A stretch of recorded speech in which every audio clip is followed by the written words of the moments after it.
Good morning everyone. Welcome back to BBN online classes. And it's our first experience after a vacation of nearly about 1 month. We are going to begin or start or commence with our first lesson of history for class 10th, that is rise of nationalism in Europe. Europe में राष्ट्रवाद का उदय और Europe में राष्ट्रवाद की शुरुआत। अब इसमें जैसे ही हम लेसन की स्टार्टिंग करेंगे तो पहला वर्ड इसके अंदर देखो, राइज, उदय, शुरुआत होना किसी से, नेशनलिज्म। What is nationalism? सबसे पहले तो नेशनलिज्म है क्या, अगर हमें इसको डिफाइन करना है, राष्ट्रवाद क्या है, तो नेशनलिज्म इज पैट्रियटिज्म। पैट्रियटिज्म क्या है? पैट्रियटिज्म देशभक्ति। अब हम क्या है, love and pride for our own country. अगर हम अपने देश के प्रति गर्व का महसूस करें, देश के प्रति प्यार महसूस करें, तो क्या है, राष्ट्रवाद है। तो नेशनलिज्म और ये राष्ट्रवाद की भावना पहली बार यूरोप में कब आई, उसी के बारे में हम कंटिन्यू करेंगे। अब उसके बाद जैसे ही हम लेसन की स्टार्टिंग करते हैं, तो लेसन की स्टार्टिंग में सबसे पहले हमारे पास एक पेंटिंग, एक पिक्चर बनी हुई है बुक के अंदर in the very beginning, and that was developed by or made by Frederick Sorio. I have already mentioned the name. Who was he? He was a French artist. ये France के एक artist थे और उन्होंने कब बनाई थी? 1848 में। इस प्रकार की उन्होंने 4 वॉल्यूम्स बनाई थी। इस प्रकार की 4 किताबें थी, लेकिन जो इनकी पहली थी उसमें उन्होंने इस प्रकार की सोसाइटी की कल्पना की है जहां आपस में किसी प्रकार का कोई डिफरेंस नहीं है, सब डेमोक्रेटिक वैल्यूज को मानने वाले हैं, अपने अनुसार शासन को चलाने वाले हैं, कोई किसी से ईर्ष्या, द्वेष या जेलेसी नहीं रखता और कोई किसी दूसरे देश की बाउंड्रीज को एनक्रोचमेंट, अतिक्रमण नहीं करना चाहता। तो इस प्रकार के समाज की उसने कल्पना की है। और उस पिक्चर के साथ आप साइड में कुछ वर्ड्स दे रखे न्यू वर्ड्स में, तो उसमें ही ये वर्ड्स थे। तो इस प्रकार के समाज का, तो उसके लिए एक वर्ड आया था, utopian. What does this mean? इसका मतलब क्या है utopian? A ideal society, a vision of ideal society that doesn't exist. समाज की वो परिकल्पना करना जो वास्तव में संभव नहीं है। अब हम ये कल्पना करें कि भारत की 1.25 अरब की जो जनसंख्या है, उसके ऊपर अलग से किसी कानून बनाने की जरूरत नहीं, किसी सिक्योरिटी को रखने की जरूरत नहीं है, पुलिस वगैरह को रखने की जरूरत नहीं है, अपने आप चलेगा, राम राज्य है, सब धर्म के अनुसार चलेंगे, सब नियमों को मानेंगे। तो इज इट पॉसिबल? क्या ये संभव है? नहीं है।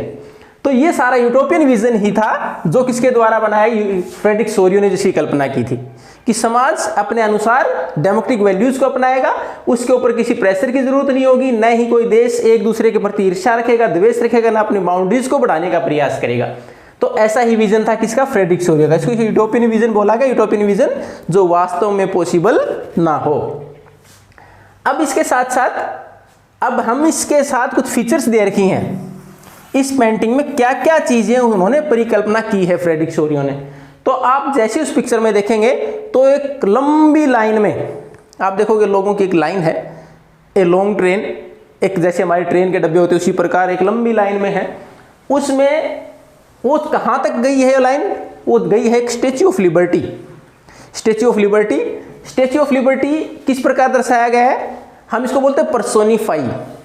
You already heard this word in English. English में आपने इस वर्ड को सुना होगा, पर्सोनिफाई। पर्सोनिफाई क्या होता है? किसी भी चीज को एक व्यक्ति का रूप दे देना, व्यक्तिकरण। तो लिबर्टी, लिबर्टी का मतलब क्या होता है? आजादी, स्वतंत्रता। उसको किसका रूप दे दिया गया?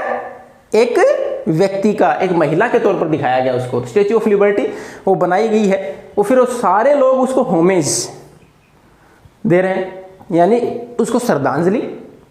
अब स्टेच्यू ऑफ लिबर्टी में आप उस पिक्चर को अगर ध्यान से देखेंगे तो उसके एक हाथ में क्या है? A torch. Statue of liberty में जिस महिला को लिबर्टी के तौर पर दिखा रखा है उसके हाथ में क्या है? एक torch. And what it signifies? अब वो टॉर्च है, वो क्या सिग्निफाई करती है? What does it mean? उसका मतलब है एनलाइटमेंट, नॉलेज। कि वो टॉर्च है वो ज्ञान का प्रसार कि हमारे यहाँ ज्ञान को प्रदर्शित करती है, कि लोगों के बीच में अपने आप में नॉलेज का, हमारे यहाँ द डेवलपमेंट ऑफ नॉलेज की इतनी सारी नॉलेज लोगों में है। उसके साथ सेकंड, उसके दूसरे हाथ में देखोगे तो आप क्या है? Charters of human rights. उसके दूसरे हाथ में एक बुक है जो किसको दिखा रही है, मानव अधिकार, कि व्यक्तियों के कुछ अधिकार होंगे। और ये भी आप देख सकते हो कि अधिकार मिलते कहाँ हैं, अधिकार मिलते हैं ज़्यादातर लोकतंत्र में, क्योंकि लोकतंत्र किसका, लोगों का शासन। तो किस प्रकार की समाज की कल्पना की है, लोकतंत्र की कल्पना की गई है उसमें। तो फ्रेडरिक सोरियो ने जो पेंटिंग की है उसमें statue of liberty, statue of liberty के सामने बहुत सारे लाइन में, और ये लाइन किसकी है, डिफरेंट कंट्रीज, ये अलग अलग देश हैं, specially from Europe and America.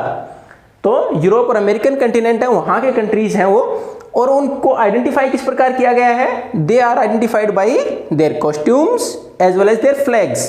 तो उनकी पहचान किस प्रकार हो रही है, उनके कॉस्ट्यूम से, उनके पहनावे से, उसके साथ साथ उनके हाथ में जो फ्लैग झंडे हैं उससे। वो सारे स्टैच्यू ऑफ लिबर्टी को होमेज यानी श्रद्धांजलि दे रहे हैं, स्टैच्यू ऑफ लिबर्टी को वो सम्मान दे रहे हैं। उससे क्या साबित करना चाहते हैं कि सब उसको, they all want all the qualities which are represent by liberty, liberty के द्वारा जो क्वालिटीज दिखाई गई है सब चाहते हैं वैसी ही क्वालिटीज उनके शासन के दौरान उनके देश में भी मिलें। तो उन सारी चीज़ों को वो भी अपनाना चाहते हैं। तो स्टैच्यू ऑफ लिबर्टी में आपने देख ही लिया क्या चीज़ दिखाई गई है, एनलाइटमेंट, कि सब जगह ज्ञान का प्रसार हो। दूसरा, ह्यूमन राइट्स, सबको बराबर के अधिकार भी मिले। अब उस स्टैच्यू ऑफ लिबर्टी के सामने छोटे छोटे टुकड़े दिखाई देंगे। अगर आप उस पिक्चर को ध्यान से देखेंगे आपकी बुक में, तो उसमें सामने छोटे छोटे जो टुकड़े बिखरे हुए हैं वो किस चीज़ के हैं, वो क्या है, डिस्ट्रक्शन ऑफ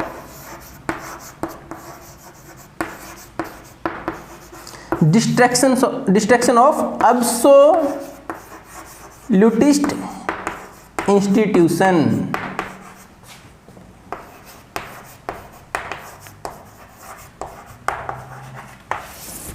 वो सामने जो छोटे छोटे टुकड़े पड़े हैं उस स्टैच्यू ऑफ लिबर्टी के, डिस्ट्रक्शन, विनाश, खत्म होना, एब्सोल्यूटिस्ट, ये वर्ड मैंने पहले ही लिख दिया था, आपके न्यू वर्ड्स में दे रखा है यूटोपियन के साथ साथ। एब्सोल्यूटिस्ट का मतलब क्या होता है, ए सिस्टम ऑफ गवर्नमेंट, सरकार की वो व्यवस्था, और a rule without restrain, restrain क्या होता है, पाबंदी, किसी प्रकार की रोक टोक नहीं हो, अपनी मर्जी से शासन करता हो, वो एब्सोल्यूटिस्ट। ऐसे संस्थान जो कि बिना किसी जिम्मेवारी के अपनी पावर का निर्वहन करते हो, अपनी जिम्मेवारी कुछ नहीं, कहीं भी उनको रोका नहीं जा सकता, उनकी पावर के ऊपर कोई पाबंदी नहीं होती। एग्जाम्पल लिया तो कैसी हो सकती है इस प्रकार की सरकारें, democratic government can't be absolutist, कभी भी लोकतांत्रिक सरकार एब्सोल्यूटिस्ट नहीं हो सकती। क्यों नहीं हो सकती, अब हमारे इतने सारे सांसद, अब इतने सारे विधायक जब साथ बैठते हैं तो सारे एक साथ किसी भी नियम को मानने के लिए उसके अंदर आर्ग्यूमेंट होता है, पॉसिबल बहुत कम होता है कॉन्सेंसस पर पहुंचना, आम सहमति पर पहुंचना। तो ये एब्सोल्यूटिस्ट गवर्नमेंट किस प्रकार की होती है, mostly they are monarchial form of government. ये ज्यादातर राजतंत्र, राजा के द्वारा चलाई गई व्यवस्था जो कि पहले थी, एब्सोल्यूटिस्ट गवर्नमेंट होती हैं। ये एब्सोल्यूटिस्ट क्यों होती हैं, क्योंकि राजा की पावर के ऊपर कोई स्टेन, कोई पाबंदी नहीं होती। अगर उसको लगा कि मैं वहां से निकल रहा हूं और मैंने हो सकता है केवल अभिवादन ही न किया हो, वेलकम ही न किया हो, उनको ग्रीट नहीं किया हो, तो उसके अनुसार उन्होंने बोला कि एक राजा होते हुए उसको ग्रीट नहीं किया गया, इसको यहां से उठाओ और फांसी दे दी जाए। Is it possible in democracy, क्या पॉसिबल है, क्योंकि हमारे यहाँ डेमोक्रेसी के अंदर there are norms, laws which are sanctioned by a constitution, संविधान के अनुसार, उनके अनुसार व्यवस्था है। लेकिन राजतंत्र में क्या होगा, राजा ने आदेश दे दिए, हो गया काम। तो इस प्रकार की कौन सी, किस प्रकार की गवर्नमेंट होती है, मोनार्चिक फॉर्म गवर्नमेंट होती है, जो एब्सोल्यूटिस्ट पावर का इस्तेमाल करती हैं। तो फ्रेडरिक सोरियो ने जो कल्पना की थी उसमें सामने जो डिस्ट्रक्शन के जो छोटे छोटे टुकड़े दिखा रहे हैं, किसको दर्शाते हैं, कि वो जितने भी इस प्रकार के संस्थान थे जो इस प्रकार का शासन करते थे, वो सारे इस प्रकार से उनका खत्म हो जाना, कि इस प्रकार का समाज होगा जिसमें इस प्रकार की शासन व्यवस्था नहीं होगी, इस पर कोई पाबंदी नहीं हो। तो किस प्रकार की होगी, फिर होगी डेमोक्रेटिक गवर्नमेंट की, लोकतांत्रिक शासन प्रणाली होगी। तो ये किसका था, ये फ्रेडरिक सोरियो का विजन था कि लोकतांत्रिक सरकारें होंगी, सारे देश आपस में मिलके रहेंगे, सभी लोगों को अधिकार मिलेंगे। अब नेक्स्ट अगर हम इसके बाद बात करें तो हमारे यहाँ राइज ऑफ नेशनलिज्म आया है। ये तो एक कल्पना की गई थी। अब नेशनलिज्म, राष्ट्रवाद की वास्तविक शुरुआत, पहली फीलिंग हम कहाँ से आई, ये आपने जो अपनी लास्ट क्लास थी 9th क्लास, उसमें फर्स्ट लेसन अगर आप लोगों को ध्यान हो तो कौन सा था, फ्रेंच रिवॉल्यूशन, फ्रांस की क्रांति। तो पहली जो राष्ट्रवाद की भावना थी, पहली बार लोगों के मन में देशभक्ति की भावना, अपने देश के प्रति प्रेम या अपने देश के लिए कॉमननेस, एकता का भाव आया, वो कब आया? फ्रांस की क्रांति के बाद। अब आपको ये याद होना चाहिए कि फ्रेंच रिवॉल्यूशन हुई कब थी। तो फ्रेंच रिवॉल्यूशन कब हुई थी? 1789। और अगर आप लोगों को एग्जैक्ट डेट याद हो, इसकी शुरुआत कब हुई थी?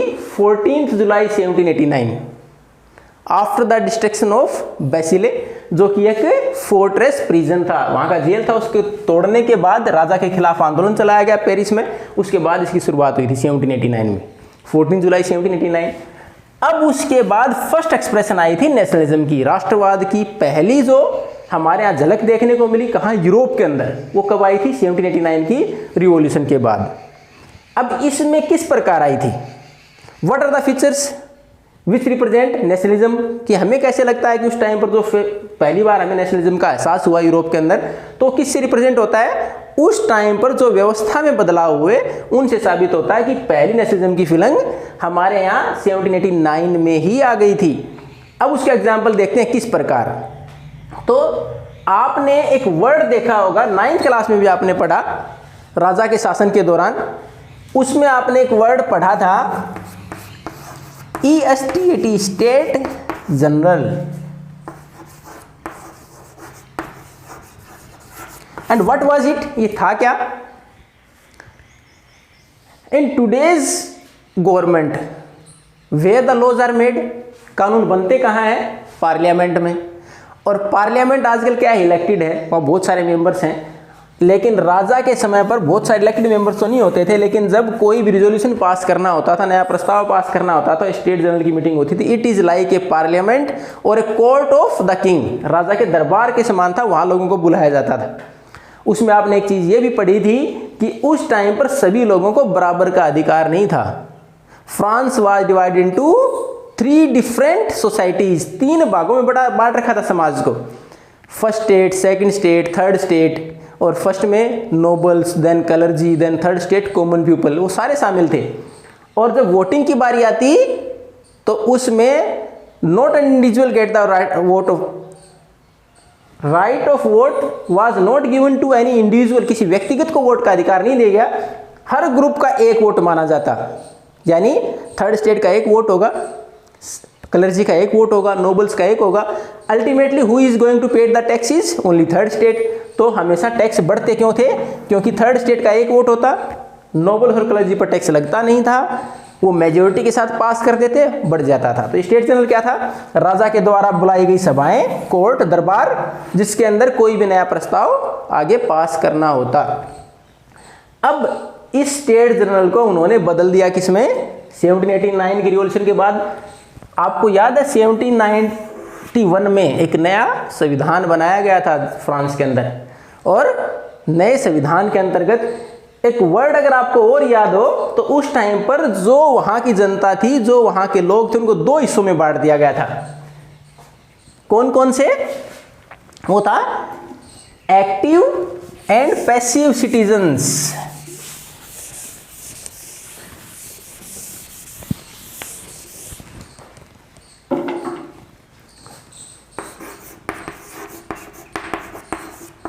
Active and passive citizens.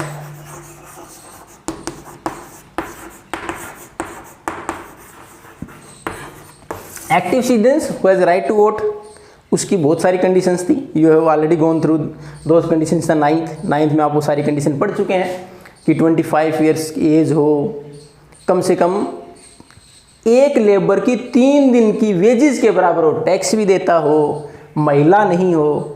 तो ये सारे उसकी कंडीशंस थी एक्टिव सिटीजन्स के लिए। अब जो स्टेट जनरल था, राजा के दौरान जो प्रस्ताव पारित करने की जो व्यवस्था थी, इसको बदल दिया गया। किसके लिए? इसका नाम रख दिया गया था नेशनल असेंबली।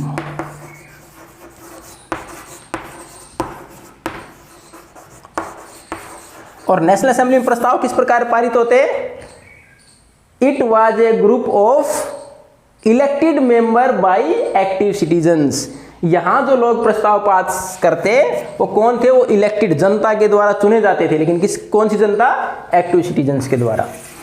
तो स्टेट जनरल में कोई इलेक्शन नहीं होता था, सीधा राजतंत्र था, राजा का शासन था, लेकिन यहाँ चुनावी व्यवस्था आ गई, यानी एक डेमोक्रेटिक वे का इस्तेमाल किया गया। तो पहली राष्ट्रवाद की भावना कि लोगों के लिए काम करेंगे वो।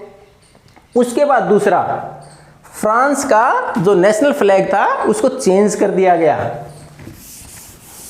फ्रांस के नेशनल फ्लैग को चेंज करके क्या कर दिया गया, एक ट्राइकलर फ्लैग वाज इंट्रोड्यूस्ड।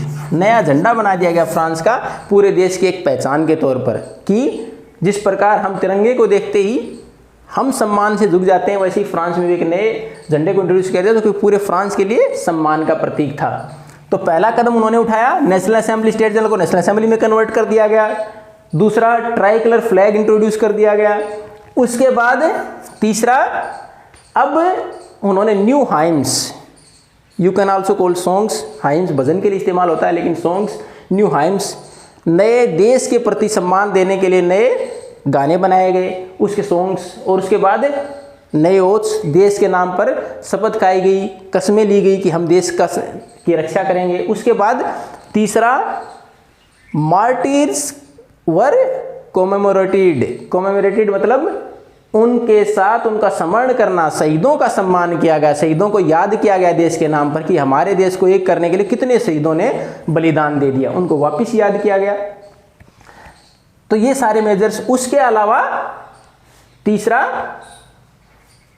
तो हो गया, oaths were taken, new hymns were composed. उसके बाद वेट एंड मेजर स्टैंडर्डाइज्ड, नए वेट और मेजर्स को अपना लिया गया कि माप तोल के तरीके एक जैसे होंगे पूरे देश में।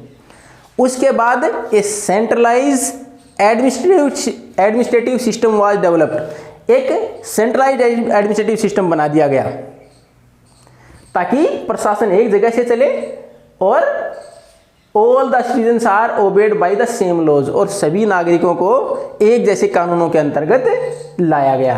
तो बहुत सारे बदलाव किए गए। उसमें एक और बदलाव, French was developed as national language, France की जो वास्तविक भाषा थी, रीजनल डायलेक्ट थी, डायलेक्ट क्या होती है, बोली, जो स्थानीय लेवल पर बोली जाए, उनको डिस्करेज किया गया, उनको हतोत्साहित किया गया, और उसकी जगह किस भाषा को आगे बढ़ाया गया, फ्रेंच को आगे बढ़ाया गया। फ्रांस की जो नेशनल लैंग्वेज को फ्रेंच लैंग्वेज के तौर पर आगे बढ़ाया गया। तो कितने सारे हो गए, नेशनल असेंबली इंट्रोड्यूस कर दी गई, ट्राई कलर फ्लैग इंट्रोड्यूस किया गया, एडमिनिस्ट्रेटिव सिस्टम है उसको सेंट्रलाइज कर दिया गया, शहीदों को स्मरण किया गया उनका, उसके साथ साथ जो वेट एंड मेजर्स हैं वो एक जैसे कर दिए गए, और इन द लास्ट ये जो सारी व्यवस्थाएं करने के बाद इन्होंने सबके लिए कॉमन सिविल कोड, सबके लिए एक जैसे कानून इंट्रोड्यूस कर दिए गए। In the next class we are going to continue with next topic. Thank you and have a nice day.